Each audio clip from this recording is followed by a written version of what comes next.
નમસ્કાર વિદ્યાર્થી મિત્રો, આજે આપણે સ્વઅધ્યયન પોથી ધોરણ 8 ને તેમાં વિજ્ઞાનનો પાઠ ચોથો દહન અને જ્યોત તેમના જે પ્રશ્નો છે સ્વઅધ્યયન પોથીના એની સંપૂર્ણ સોલ્યુશન આપણે આજે આ વિડીયોના મારફતે કરવા જઈ રહ્યા છીએ. એ પહેલાં હું ગોડિકિયા પ્રવીણભાઈ તમારું બધાનું આ વિડીયોના મારફતે હાર્દિક સ્વાગત કરું છું.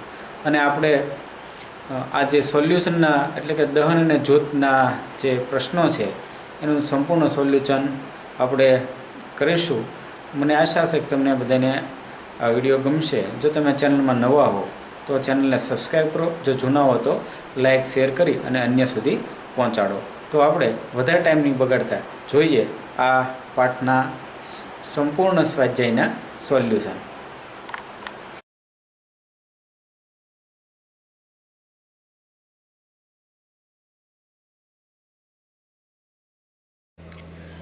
વિષય વિજ્ઞાન ધોરણ 8 પ્રથમ સત્ર ચોથો પાઠ દહન અને જ્યોત જે સ્વ અધ્યયન પોથી સોલ્યુશન તેના પ્રશ્નોની ચર્ચા આપણે કરીએ. પહેલો પ્રશ્ન, નીચેના પ્રશ્નોના ટૂંકમાં જવાબ આપો. પહેલું, ઘર વપરાશમાં વપરાતા બળતણોના નામ આપો અને તેનું ઘન, પ્રવાહી અને વાયુમાં વર્ગીકરણ કરો. તો આના તમારી સ્વ અધ્યયન પોથીમાં આ રીતના ઘન, પ્રવાહી અને વાયુ એ રીતના 3 કોષ્ટક હશે. એની અંદર ઘરની અંદર કોલસો, લાકડું અને છાણા એનો જવાબ છે. આ બાજુ પ્રવાહીની અંદર કેરોસીન, પેટ્રોલ અને ડીઝલ. વાયુની અંદર આવે છે કુદરતી વાયુ, બાયોગેસ, એલપીજી અને સીએનજી. વિદ્યાર્થી મિત્રો, ત્યાર પછીનો આ પડદો થાય પછીનો પ્રશ્ન છે, ખોરાક એ આપણા શરીરનું બળતણ છે, જ્યારે કેરોસીન એ સ્ટવનું બળતણ છે. બંને દહન વચ્ચેનો ભેદ સ્પષ્ટ કરો. એનો જવાબ છે, ખોરાક એ આપણા શરીરમાં જઠર અને આંતરડામાં પાચન થઈ શરીરને પોષણ પૂરું પાડે છે, અને કેરોસીન એ સ્ટવમાંથી સળગીને ગરમી પેદા કરે છે અને સ્ટવને ઈંધણ પૂરું પાડે છે. ત્રીજો પ્રશ્ન, ખુલ્લામાં રાખેલો કેરોસીનનો દીવો પવનની લહેર આવતા બુઝાઈ જાય છે. આમાં દહનની કઈ શરતનો ભંગ થાય છે? તો જવાબ, ખુલ્લામાં રાખેલો કેરોસીનનો દીવો પવનની લહેર આવતા ભૂંજાઈ જાય છે. આમાં દહન માટે હવા જરૂરી છે. આ શરતનો ભંગ થાય છે. એ પછીનો પ્રશ્ન છે ચોથો પ્રશ્ન, નીચેના પદાર્થોને તેની જ્વલનશીલતા તેના આધારે ઉતરતા ક્રમમાં ગોઠવો.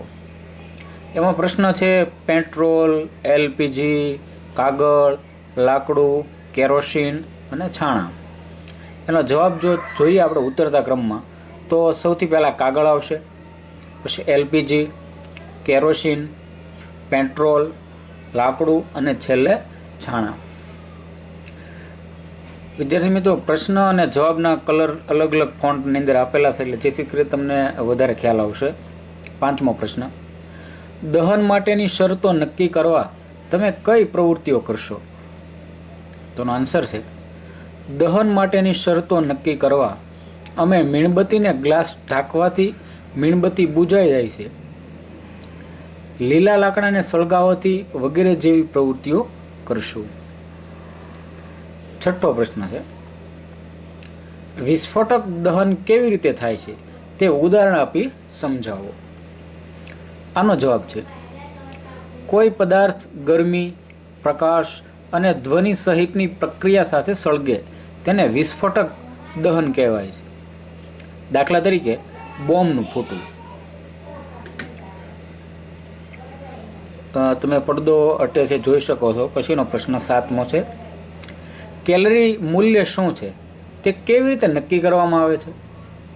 એનો જવાબ છે, 1 kg બળતણનું સંપૂર્ણ દહન થવા ઉત્પન્ન થતા ઉષ્મા ઉર્જાના જથ્થાને તે બળતણનું કેલરી મૂલ્ય કહે છે. ઉત્પન્ન થયેલી ઉષ્મા એનું બળતણનું કેલરી મૂલ્ય બરાબર ઉત્પન્ન થયેલી ઉર્જા એની નીચે બળતણનું કુલ દળ આ રીતે ભાગવાથી પણ કેલરી મૂલ્ય છે નક્કી કરવામાં આવે છે. 8મો પ્રશ્ન છે, તમે સીએનજી અને પેટ્રોલમાંથી વધુ સારા બળતણ તરીકે કયા બળતણની પસંદગી કરશો અને શા માટે? જવાબ છે, અમે સીએનજી અને પેટ્રોલમાંથી વધુ સારા બળતણ તરીકે સીએનજી બળતણની પસંદગી કરીશું. કારણ કે સીએનજી સસ્તું છે તેમજ તેનાથી પ્રદૂષણ ફેલાતું નથી અને તે વાયુરૂપી બળતણ છે. વિદ્યાર્થી મિત્રો, 9મો પ્રશ્ન છે, શિયાળાની ઋતુમાં તમે જંગલમાં પિકનિક માટે જાઓ છો.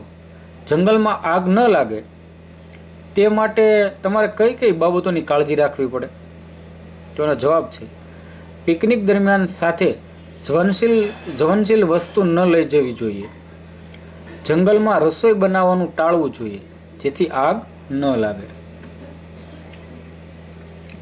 એ પછીનો પ્રશ્ન છે 10મો, આજના પેપરમાં નીચે મુજબના સમાચાર આવ્યા.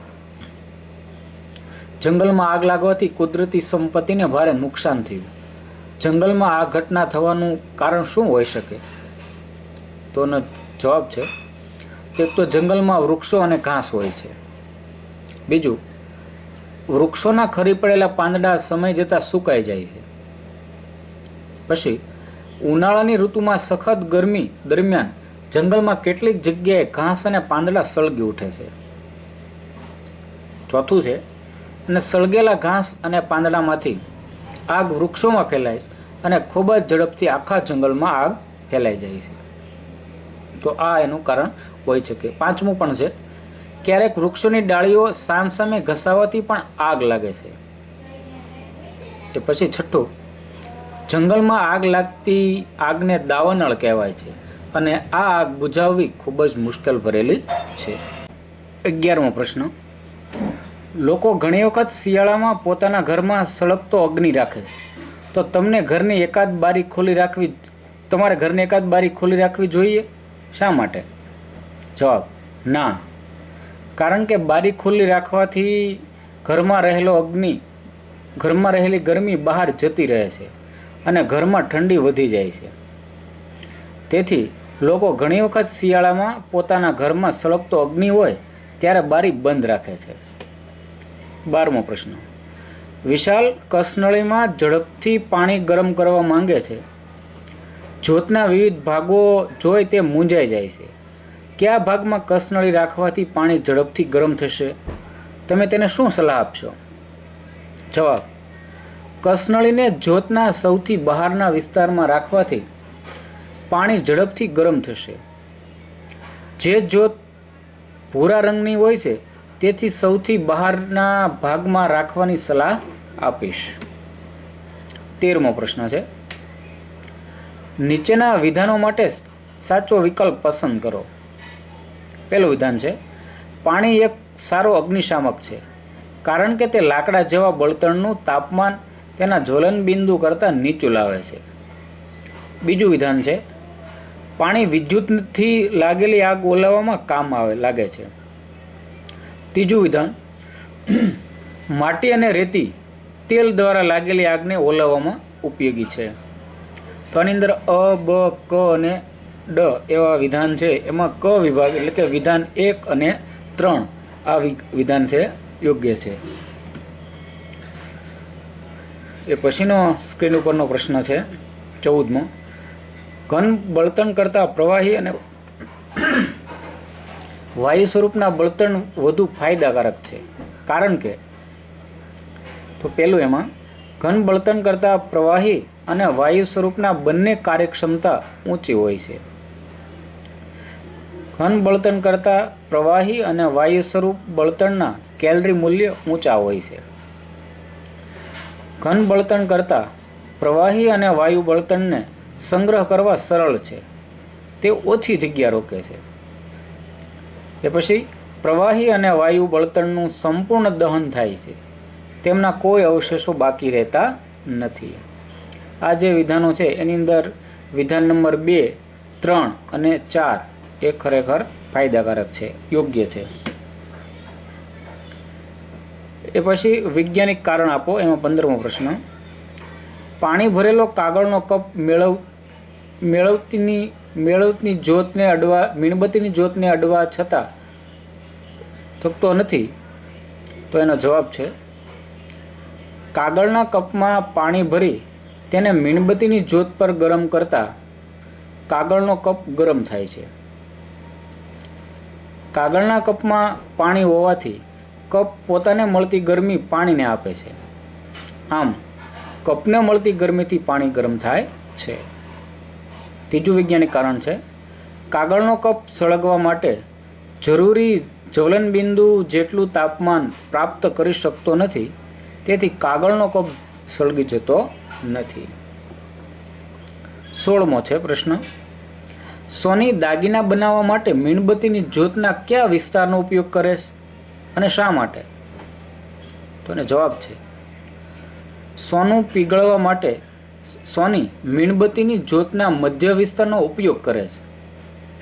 જ્યોતનો આ વિસ્તાર સૌથી મોટો છે. આ વિસ્તારમાં મીણબત્તીના કણો અપૂર્ણ દહન પામી તેનો જ્વલ બને છે, જે સોનાને પીગળાવે છે. એટલા માટે આ રીતે ઉપયોગ કરતા હોય છે. એ પછીનો પ્રશ્ન છે 17મો. છાણાનો બળતણ તરીકે ઉપયોગ કરવો હિતાવહ નથી. જવાબ છે એનો છાણાના દહન દરમિયાન ધુમાડો અને પ્રદૂષણકારક વાયુ ઉત્પન્ન થાય છે અને તેના દહનને નિયંત્રણ કરી શકાતું નથી. તેથી છાણાનો બળતણ તરીકે ઉપયોગ કરવો હિતાવહ નથી. 18મો પ્રશ્ન. વિદ્યુતનો સાધનો તથા પેટ્રોલથી લાગેલી આગને બુઝાવવા માટે પાણીનો ઉપયોગ કરવો સલાહભર્યો નથી. કારણ કે એનો જવાબ છે કે પાણી વિદ્યુતનું વહન કરે છે અને પેટ્રોલ પાણી કરતાં હલકું હોવાથી પાણી પર તરતું રહી આગ ફેલાવે છે, એટલે આ સલાહભર્યું નથી. 19મો પ્રશ્ન. મીણબત્તીની જ્યોતની નામ નિર્દેશવાળી આકૃતિ દોરી તેના ભાગોની સમજ આપો. તેમાં જ્યોત ઉત્પન્ન થવાનું કારણ સમજાવો. તમે આ મીણબત્તીનું દ્રશ્ય જોઈ શકો છો. મીણબત્તીની જ્યોતના છે 3 વિભાગો છે. પહેલું છે સૌથી અંદરનો વિસ્તાર, બીજું છે મધ્યનો વિસ્તાર અને ત્રીજું છે સૌથી બહારનો વિસ્તાર. આ રીતે 3 વિભાગ છે. એમાં જોઈએ આપણે સૌથી અંદરનો વિસ્તાર, તો તેમાં શું આવે? તો અંદરના વિસ્તારમાં તેની વાટની આસપાસનો કાળા રંગનો વિસ્તાર પણ કહે છે. આ વિસ્તારમાં કાર્બનના કણો દહન પામ્યા વગરના રહી જવાથી ઠંડો અને કાળો વિસ્તાર હોય છે. મધ્યનો વિસ્તાર, તો આ વિસ્તારમાં જ્યોત પીળા રંગની હોય છે. જ્યોતનો આ ભાગ સૌથી મોટો છે. આ વિસ્તારમાં ઓક્સિજન પૂરતા પ્રમાણમાં મળતો નહીં હોવાથી મીણના કણો અપૂર્ણ દહન પામે. જ્યોતનો આ ભાગ સૌથી મોટો છે. આ વિસ્તારમાં ઓક્સિજન પૂરતા પ્રમાણમાં મળતો નહીં હોવાથી મીણના કણો અપૂર્ણ દહન પામી તમો પ્રજ્વલિત બને છે. ત્રીજું છે જ્યોતનો આ વિસ્તાર પ્રકાશિત પીળા રંગનો હોય છે. આ વિસ્તાર મધ્યમ ગરમ થાય છે. ત્રીજો પ્રકાર તો આપણે જોયું હતું એમ કે સૌથી બહારનો વિસ્તાર, તો આમાં આવે છે કે આ વિસ્તારમાં જ્યોત ભૂરા રંગની હોય છે. તે જ્યોતનો કિનારીવાળો ભાગ છે. ત્યાં દહન માટે ઓક્સિજન પૂરતા પ્રમાણમાં મળતો હોવાથી દહન સંપૂર્ણ થાય છે અને આ વિભાગ સૌથી ગરમ છે.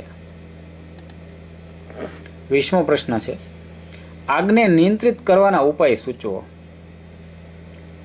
તો આગનું નિયંત્રણ કરવા પાણીનો ઉપયોગ કરવો જોઈએ. બીજું, પાણી જ્વલનશીલ પદાર્થને ઠંડો પાડી તેનું તાપમાન જ્વલન બિંદુ કરતાં નીચું લાવે છે. ત્રીજો પ્રશ્ન એટલે કે ત્રીજો ઉપાય છે આના કારણે આગ ફેલાતી અટકે છે. પેટ્રોલમાં લાગેલી આગનું નિયંત્રણ કરવા પાણી વાપરી શકાય નહીં. અને છેલ્લે, કારણ કે પેટ્રોલ પાણી કરતાં હલકું હોવાથી પાણી પર તરતું રહી આગ ફેલાવે છે. 21મો પ્રશ્ન બળતણના વધી રહેલા વપરાશની પર્યાવરણ ઉપર થતી હાનિકારક અસરો જણાવો. જવાબ: બળતણના વધારે વપરાશથી દહન દરમિયાન વાયુ મુક્ત થાય છે અને CO2નું વધુ પ્રમાણ એટલે કે ગ્લોબલ વોર્મિંગને પ્રેરે છે. તેની અસર પૃથ્વીના વાતાવરણમાં વધારે થાય છે. મોટાભાગના બળતણ દહન દરમિયાન CO2 વાયુ મુક્ત કરે છે. CO2નું વધતું પ્રમાણ ગ્લોબલ વોર્મિંગને પ્રેરે છે. ગ્લોબલ વોર્મિંગની અસર પૃથ્વીના વાતાવરણ પર થાય છે અને મનુષ્યના તેમજ પ્રાણીઓ અને વનસ્પતિ માટે ભયજનક છે.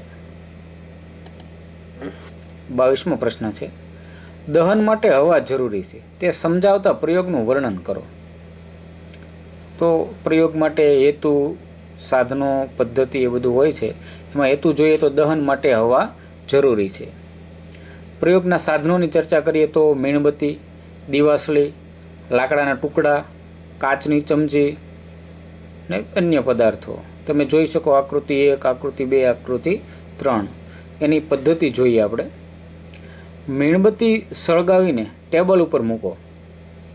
લાકડાના ટુકડાનો આધાર આપી કાચની ચમચીને સળગતી મીણબત્તી ઉપર ગોઠવો. લાકડાના ટુકડા હટાવી ચમચીને ટેબલ ઉપર અડવા દો.